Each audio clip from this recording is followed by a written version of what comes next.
Uh.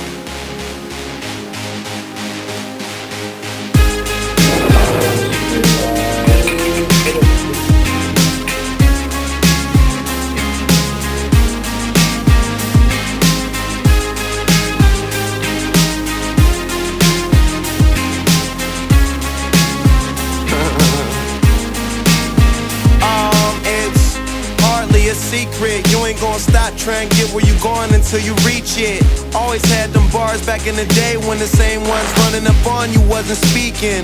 Look at all your achievements. You work hard, so it'd be kinda hard not to believe that you party every weekend. Fuck them all who act like they ain't see it then. All them nights on the plane, losses a nigga took, had to charge it to the game. Always wanna start him in the fame, learn to outsmart him, and now it ain't no stopping the champagne from popping, the draws from dropping us, seeing muscle cars and copping them. Started off just a little less popular, yeah. Now you got a new place, you drive a new car, you smile for the cameras, live life like a superstar.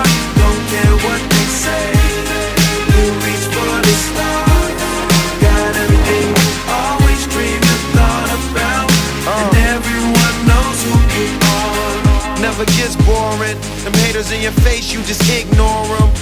Don't know what they talking shit for. See niggas get theirs, you just trying to get yours. Therefore, you left all the people you care for. Hopped on a plane, got airborne. Seen the bullshit coming and fell for it. But it's all good now, cause the same ones that talk shit telling everyone you made it. Then you start seeing hoes you dated, and your thoughts start getting jaded. Now your life's sorta different, ain't it? Feel your scars knowing what your pain is, but what's it all worth if it's painless? Say you wanna be famous. Now you got a new place, you drive a new car, you smile for the cameras, live life like a superstar.